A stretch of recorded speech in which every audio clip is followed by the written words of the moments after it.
Hey guys, Colorado Dave here. Just trying to put together a full review on the Spyderco Paramilitary 3, done with G10, the gray G10 scales, and with a Maxmet blade. This is my first full review, so please be patient with me. This is one of my favorite knives. I've used this knife in 2020, probably more than any other knife as far as my carries. This knife was with me quite a bit. This is the knife that kind of got me going to the next level, to be honest with you, and caring about steels and just caring about quality and of materials and the difference it makes in the cutting abilities and things like that. So I learned quite a bit about steels when I bought this, and that was one of the reasons I wanted it, as I do have another pair of 3 in another metal, which we'll talk about here later in the review. But again, just want to tell you a little bit about this knife, do a short review. I won't say short because I know it won't be short because I talk too much, but I just want to put a review out there on this knife and with my opinions on it, and kind of just to get some practice in as much as anything, guys, as I am new to all this. I will tell you that I hope you do subscribe. Please do click down below and give me a like if you would too, if you like it. If you don't, that's fine. I get it. Everyone's got their own style that they like to watch on YouTube. I've been watching these videos for quite a while now, over the last couple of years, and really had a lot of fun watching you guys, and decided I wanted to jump into the game and share my collection with you a little bit and try to make some new friends along the way. So that's what we're doing here today. I'm going to show you a spec sheet because I think you need it if we're going to do a full review on it, so you know what's all involved in this knife. I'm not going to talk about all the specs, but there they are if you want to see them. You can pause that, whatever, look at them later. I got this off of Blade HQ, so you can get these very easily. I don't think I need to get into all the exact specifics. Let's just talk about the knife and the likes and the dislikes on it. All right, thanks so much. The other thing I wanted to show you on that was I printed this off of Blade HQ as well. This is just showing that it's currently out of stock. I just printed it this morning, and that the current price on it is $213.50, but again, it is out of stock. This knife, the way it runs, as I understand it, it is an in-stock item. They just blow them out once they get them in stock. So they're usually around for a couple weeks. Then they'll be out of them for a couple months, and then there'll be another batch coming in, and they'll run them again. I have noticed the pricing's gone up quite a bit. I want to say they started out on the very first run. I bought mine in the second run, but in the very first run, I want to say they cost just under $200. They were like $195 or something. I believe. I bought mine in the second run, and I think I paid $206 for mine, and that was about a year ago.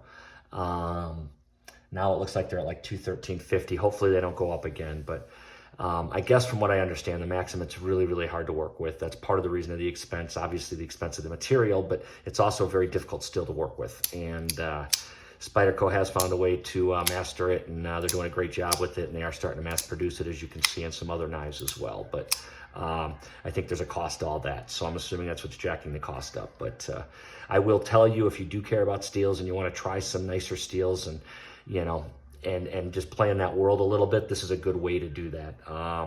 This really is a fun knife. Again, I don't want to drag this out too long, but I know I have a tendency to get talky, so let's get going here.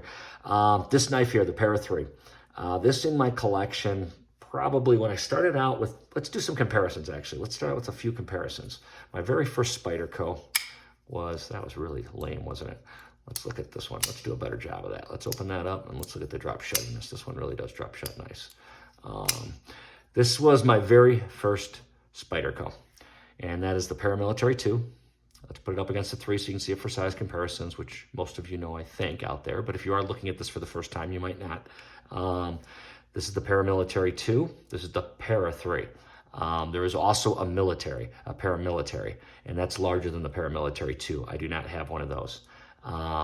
This knife I actually bought in Golden, Colorado at their actual outlet store that's actually in their facility there at the plant. So I live in Colorado, so I live very close to there. So I went down there and I talked to the guys down there, and they helped me pick it out. And it was a fun experience because it was my first, that was my first nicer knife that I bought. That's what started this whole crazy addiction for me, is my Para 2, so Paramilitary 2. So anyway, that's what that knife's all about. I did graduate and I went into another Para 3 first before I got the Maxmet, and that was this one right here. And that is the S110V version. The S110V being the steel on the blade, If you look at this knife real closely, this is a user. Both these are user knives, so they have some wear on them. If you look really close at this Maxmet one, because this was my heaviest carry last year, you can even see on the G10 how worn it is, because I've used it quite a bit, and it's been in my pocket quite a bit. But as far as this pair of 3 here, this was actually the first one I bought, and this is the one that's done in the S110V. And the reason I got this one was, again, after I had gotten my paramilitary 2, I learned a little bit about the steels, got excited about the action and all that, decided that, I wanted to jump to the next level in this world and try something different and try a nicer steel. So that's what drew me into this direction, because I went back over to Golden, Colorado, and I played with a couple other knives, and I really liked the size and the feel of this pair of 3 in my hand. It happened to be the warmer months of the year when I bought it, so I wanted something a little bit lighter, maybe a little smaller, and so I just felt like it was going to meet all my needs. I was very excited about it. I did not buy it from them. Their prices are a little higher over there than they are online, so a lot of times I'll go over there and play with the knives. I don't always buy them there. I did buy this one there because it was my very first one, and I wanted to buy it there at their facility. But this was bought on Blade HQ, and I've been happy with it. It's a really, really, really nice knife. The one issue I did have with it is, I'm saying I'm happy with it, but I did have some issues with it. Right up in this area here, maybe 3 months or so after I got it, I got a big old chip right in the blade, and I was kind of disappointed in that. I did talk to Spyderco. They said, yeah, they're a little chippy. I will tell you, probably for another video, I'll touch on it a little bit here today, but I did have some warranty issues that I had to take up with them on getting the blade fixed. They had to reshape the blade. They ended up charging me to reshape the blade, so I'm not real happy with Spyderco's warranty, if you want me to tell you the truth. One thing you're going to get out of my channel is I'm not going to sugarcoat it. I'm going to tell it straight. I think there are a lot of reviewers out there that are trying to get free knives, and they're trying to say whatever they need to say to do so. I'm going to tell you straight up what I think of the knives. Every knife you see on this table, I bought. And I'm going to tell you exactly what I think of them, because that's what I think you guys want to hear. And I will tell you that as much as I love Spyderco, and I do love Spyderco, and I have quite a few of them, is the one thing that's starting to turn me off a little bit to them is I really don't think their customer service is the best. And I also don't think that their warranty, they don't stand behind it like some of the other companies out there. So I'm not overly impressed from that standpoint. Do I think they make a phenomenal product and that they are super innovative in the industry as far as working with different steels and different handle materials and different unique designers and shapes and sizes and all kinds of stuff? Do I think they make beautiful cutting tools? Absolutely. But I also know when you start spending this kind of money, I want to know that the company's going to stand behind their product. And I do have some concerns in that world, especially as I'm getting into some of their more expensive knives as my hobby's growing. I am buying more from the Taiwan Taichung plant, which has some of their more expensive knives and stuff. And yeah, I'm nervous. If I have something go wrong with one of those knives and I got to send it back, how long am I going to be without the knife? Are they going to repair it at no cost? When I had this repaired, I had to put 40 bucks up just to have them fix this, which I thought was insane, considering that this knife costs almost $200. And then on top of it, you got to turn around and buy a clip for another 30. So no, from that standpoint, I'm not happy with Spyderco. As much as I love Spyderco, I don't like the games they're playing with their warranty, because I've heard a lot of people online saying that they've had issues with their warranty, and I don't believe they stand behind their product as well as they should for being the successful company they are. And sorry guys, you live right down the road from me. I love you. I wish I could buy all my knives from you, but I don't like the way you stand behind your product. I've taken knives in there to get sharpened. The quality of the sharpening is not very good. I've stood around and waited for them. Finally learned how to sharpen myself, got a KME, and 100 times better than what they were giving me when I'd taken in there to have them sharpen it for me. So just not overly impressed with their customer service. But do they make a nice product? They make a great product. Am I going to keep buying Spyderco's? I'll probably buy a couple. I won't say they're my number 1 brand. I would have a year ago. I will say that I found a couple other brands that I have more confidence in and that stand behind their product better, and I feel, I don't have to be as concerned with. So to me, that is important. As I'm getting into more expensive knives, there has to be a value there. So again, we're rambling, getting way off track, but that's what these videos do. From there, I decided eventually, I got a couple other Spyderco's, but I eventually did get into this knife. And the reason is I really wanted the steel. I really loved the blade size, the shape, the action of this knife. but I wanted to play around with a different steel as I did have some problems with chipping on the blade. I just figured I'd get another one, make this my beater. Maybe the other one I'd baby a little bit since it was in Maxmet, it was gonna be more expensive. So I did pull the trigger and buy a second one so I could mess around with the steel. I thought I was gonna get rid of the other one, to be honest. The S110V, I thought I was gonna sell, but I just like the knife too much, and I got a lot of history and memories with it that I'm gonna have a hard time getting rid of it. So, and since it is a little bit beat up and I've used it a lot, I'm okay with just keeping it as a user. So we'll see. We'll see how that all works out in the long term. But bottom line is, as far as the edge retention, I can honestly say I can compare it to the other one because I've carried them both quite a bit. And the edge retention is dynamite on this knife. I will tell you the original edge that came from the factory was okay. It was not my best Spyderco as far as sharpness. Actually, my S110V came in much sharper, and a couple of my other Spydercos came in much, much sharper out of the Taiwan plant, actually. But this knife did not come in super sharp to me. It came in okay. That's why I took it to their plant, had them sharpen it once, because I was afraid of touching the Maxmet originally, because I was worried about sharpening it, because I've been told it's a little bit difficult. Found out later it's not that bad to sharpen. I put it on my KME, and I've actually got a way better edge than Spyderco gave me when I gave it to them to sharpen it. So I would recommend, if you're comfortable sharpening and you have some kind of system that you're comfortable with, go ahead and give it a try. I don't think you need to be afraid of it. There's a lot of guys online saying, it's gonna chip, it's gonna do this. I've never gotten a chip in this blade. It's my heaviest carried knife. I have in other knives, not this one. No, I have 100% confidence in the blade material. I think it's phenomenal as far as edge retention. The only negative, if you're going to say anything negative on the blade, is if you don't like that patina look and that natural look it's going to take on, it's going to dirty up and kind of take on more of that gun smoke look in time. If you don't like that, then I don't recommend the knife. But as far as the quality, it's going to work just fine for you. If you are down in the south maybe, or near salt water, or anywhere where it's very humid, I might be a little concerned buying this knife just because it isn't stainless, and you could have some issues with rust. I live in Colorado. It's very dry here. I don't really have any major concerns. It is patinaing. You can see it's starting to get a patina now. And I'm okay with that. Doesn't bother me at all. You can wipe some of that off, but most of that's there for good, and that's okay. And it's going to continue. You can tell this is a heavily used knife. I do have some scrapes. Let's talk about the pocket clip here. I don't want to dwell on it. There's a lot of videos out there on the Para 3, and everybody's ripping on the clip. Yes, the Para 3 clip is bad. It does carry high in the pocket.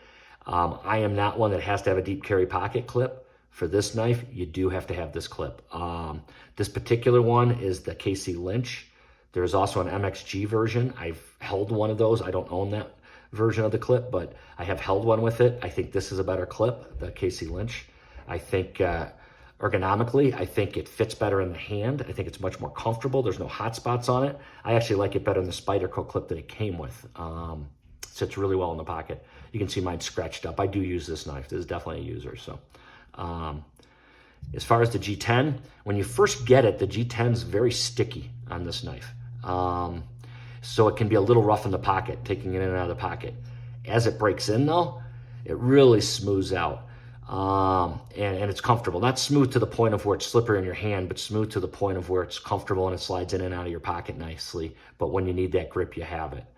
It is a little bit different G10 than the G10 on some of the other Spydercos that I've had. For whatever reason, it just seems like the G10's a little bit different, and I don't know why.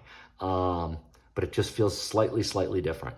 But again, it's all good. Both are fine. There's nothing wrong with either one of them. As far as spider flicking this knife, super easy. It's like just your finger's right there. Thumb flicking, same thing, super easy. If you want to Spidey flick it, whatever, you can do that kind of stuff too.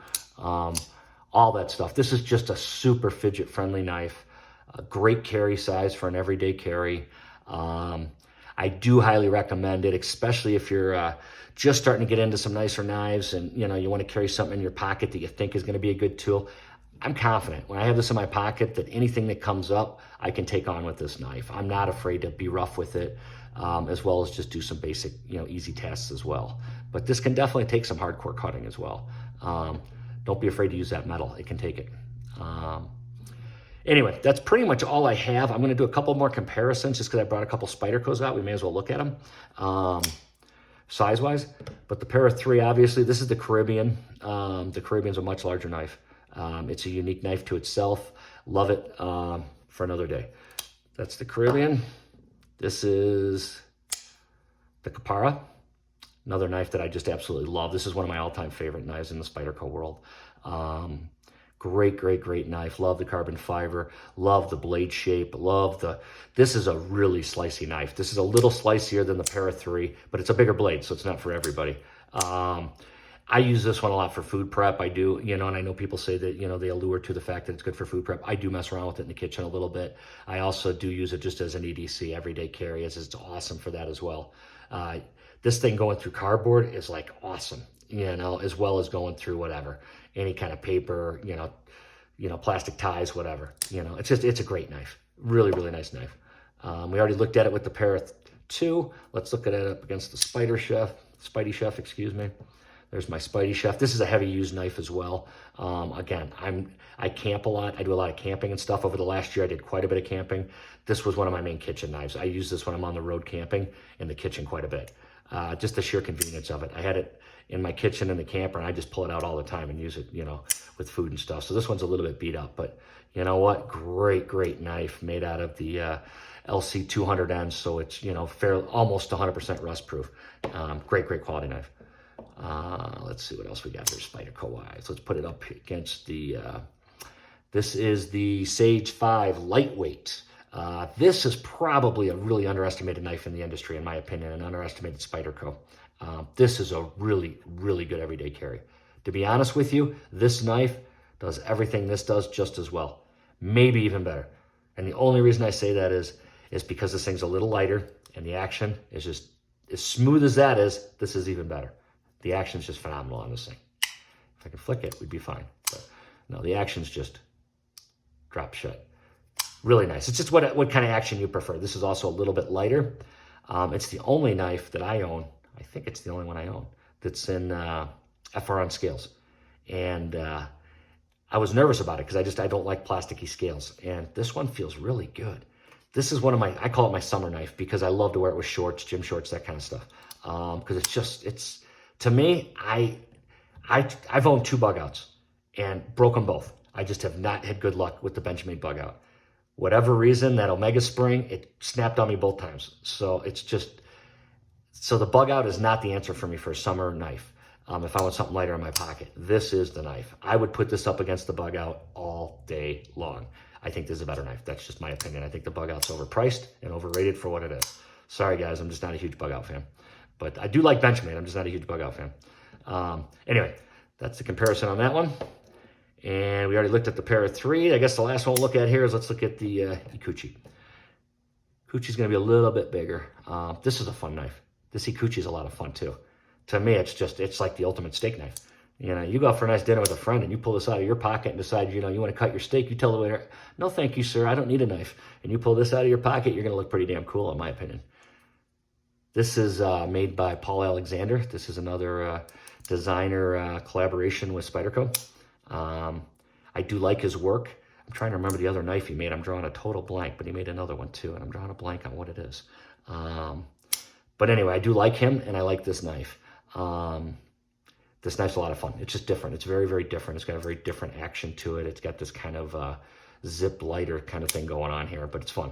And it really does have a nice action. And the close action's phenomenal. I guess from what I understand on this knife, there was a first generation of it where people were getting their finger caught on the blade or something, and there was a major safety issue or something. They have obviously fixed that through their CQI, constant quality improvement, I believe is what that stands for. But anyway, they did improve it, and then I guess they improved the action as well, so it's fall shutty. And this knife, I'm telling you, I think it's another one that kind of slid through the cracks. This is a great knife that is underestimated by a lot of people because of the first generation of them having some issues. But this knife's a lot of fun. That's it, guys. A lot of Spyderco talk today. Just for kicks, I guess we'll throw this out here. This is, there you go. That's the Benchmade 940. That just happens to be the Blade HQ exclusive one that they just did recently. What else we want to throw out there since I got them here? I may as well look at them. Here's the Super Freak. Love this knife. This is another one of my all-time favorites. Love this knife. I've used this knife a lot. It does have my edge on it. Both these knives do. This is a great knife. I love the M4 steel that Benchmade does because sharpening it is, people sit there and say, M4, it's hard to sharpen, da-da. This stuff, it's beautiful to sharpen. I mean, I really believe this is a beautiful, beautiful steel. Love this knife. There's another one we'll talk about another time, but love that knife. This was one of my more recent purchases. And again, love it, but it just dwarfs the Para 3. There's my new ZT0308. Love it. That's a fun one too. Let's see, do we got anything else I want to show you? It's probably going to be about the same size as that Hinder half track. Now, the half track might have a little, might be just a touch smaller. They're almost identical in size. Let's put these up against there. Let's see if we do line them up like that. They're really close in length, so they're similar. You're going to get more blade a little bit out of the Spyderco, but they're very similar. They kind of have that same utility feel, like tool feel to them, so they do remind me of each other a little bit.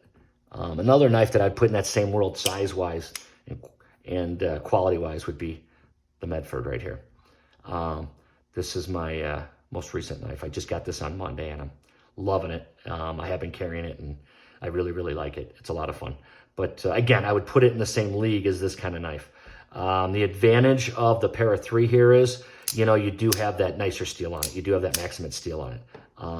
But as far as an everyday user or something that you can beat on or do whatever you want with, this is going to be just as tough. It's just what you like. I got this because I wanted a button lock. I really wanted a button lock knife that I could play with and fidget with, and I've been wanting a Medford big time, so that's why I went that direction. But I would definitely, as far as action and fidget ability and just fun knife to have in your hand and in your pocket every day, the Para 3, they don't get any better. I mean, it's a lot of fun. But again, all personal preference. That's why they make so many knives, guys. See, I'm still going here. Hold on, we'll do one last one. Yes, I want to show off my Satori 2.0. This is from Custom Knife Factory. This is my baby. I love it. I'm actually getting it reanodized next week, so it's getting ready to get shipped out. So I'm going to try to do a review on it this week so I can ship it out next week to get it reanodized. Not because there's anything wrong. I just want it brighter. I'm going to put a brighter anodize. They're going to anodize it much brighter, which I'm excited for. So we'll see how that goes. But size-wise, this isn't a huge knife either, but obviously it's a little bigger. It's got a much bigger blade, but it's got a smaller body. So that's a fun knife too. Love my knives. What can I tell you? That's it, guys. Thanks for hanging in there. Hopefully you made it through. If you did, please do consider giving me a like. I need all the likes I can get. If you want to subscribe, I'd really appreciate that as well. I am brand new to this. I need all the help I can get. If you have some comments, any thoughts on what I could do better, or, you know, things that I'm making mistakes on that you think I need to change, or you got some ideas, just again, anything to improve this, I'm listening. I'm just out here to have fun, make some friends, and, and just try to become and do my part in the community to contribute. Thanks, guys. We'll talk to you later.